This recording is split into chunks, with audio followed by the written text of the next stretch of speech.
অনেকদিন ধরেই ভাবছিলাম যে বজরংবলী মেলাটা থেকে ঘুরে আসি। তো অবশেষে টাইম হলো। আমরা বন্ধুরা মিলে বেরিয়ে পড়েছিলাম। মেলাতে আসলাম, দেখলাম চারদিকে জিলিপি ভাজা হচ্ছে। লোকজনের ভালোই ভিড় ছিল। আমরা মোটামুটি এই 9:30 10:45টার দিকে গিয়েছিলাম। এই চারদিকে দেখলাম ভালোই স্টল বসেছে, মোমোর স্টল, তারপর এই বিভিন্ন রকমের খাবার দাবারের স্টল বসেছে। আমাদের এই বালুরঘাট শহরে এই ডাঙ্গি এলাকাতে একটা মেলা হয়, যেটা হনুমানজিকে কেন্দ্র করে মেলাটা হয়। তো এখানে চারদিকে অনেকের সমাগম হয়, বহু লোকজন আসে। মেলাটা প্রথমে শুরু হয়েছিল ছোট অঞ্চলকে কেন্দ্র করে, কিন্তু এবার ধীরে ধীরে মেলাটা বাড়ছে, লোকজনও বাড়ছে, মেলার এলাকাও বিস্তৃত হচ্ছে। খাবার দাবারের দোকান এবং বিভিন্ন রকম কসমেটিক্সের দোকান, খেলনা দোকান, সমস্ত কিছুই এখানে বসেছে।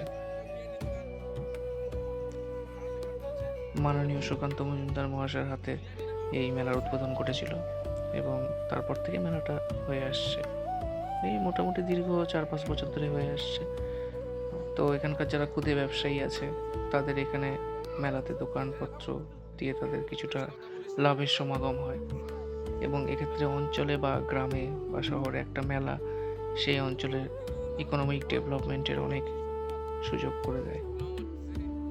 এই যে আমাদের হনুমান ঠাকুর দেখা যাচ্ছে, আমরা চলে এলাম শেষে। তো এটা মোটামুটি 50 ফিট তো হবেই, 50 ফিট 60 ফিটের হবে। অ্যাকচুয়ালি মাপটা আমার জানা নেই, কিন্তু বরাবরই হনুমান ঠাকুরটা এত বড়ই বানায়, যারা বানিয়েছে আর কি। সত্যি এত বড় হনুমান মূর্তি দেখে আমাদের গা শিউরে উঠছিল, কারণ সামনে থেকে এত বড় হনুমান মূর্তি আমরা কোনোদিনও দেখিনি সেরকম। তো খুব সুন্দর মূর্তিটা বানিয়েছেন, যিনি বানিয়েছেন, যে মৃৎশিল্পীগুলো বানিয়েছে, খুব সুন্দর হাতের কাজ। ঠাকুরটাকে দেখে সত্যি শ্রদ্ধা বেড়ে গেল, ভক্তিও আসলো। আমরা অবশেষে ঠাকুর দর্শন করে প্রণাম করে আমরা এইদিকে মেলার সাইডে চলে এলাম। তো দেখলাম অনেক খেলনার দোকান বসেছে, অনেক ব্যাগের দোকান বসেছে, বিভিন্ন রকম কসমেটিক্সের দোকান। এই যে অবশেষে এখানে এলাম, এখানে দেখছি যে যাত্রাপালা চলছে, যেখানে মনসা মঙ্গলের যাত্রাপালা চলছে আর কি। তো এখানে সনকা কাঁদছে তার পুত্র শোকে। তো যাত্রা আমাদের একটা সংস্কৃতির একটা অঙ্গ। অবশেষে এই আমাদের গ্রামেই এই সমস্ত দেখতে পাওয়া যায়।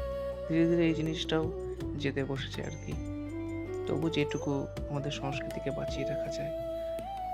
অবশেষে আমরা ভেতরে এলাম, ভেতরে এসে দেখলাম যে এখানে অনেক ঠাকুর আছে। তারপরে এখানে ভোগের খিচুড়ি দেওয়া হচ্ছিল, সবাই ভোগের খিচুড়ি নিচ্ছে প্রসাদ হিসেবে, সবাইকে খাওয়ানো হচ্ছে। মা মনসার দর্শন করলাম আমরা। আমার বন্ধু মোটা, সে খেতে খুব ভালোবাসে, তাই পাঁপড় খাচ্ছে নিয়ে। এখানে মিশালি কাকুর এক দোকান ছিল, সেই মিশালি কাকুর দোকান থেকে আমরা মিশালি নিলাম। চারদিকটা দেখায় আপনাদের। খাওয়া টাওয়া হয়ে গেল, আমরা সবাই মুখ টুক ধুয়ে ফেললাম। ধুয়ে ফেলে তারপরে আমরা বাড়ির দিকে আবার রওনা হলাম।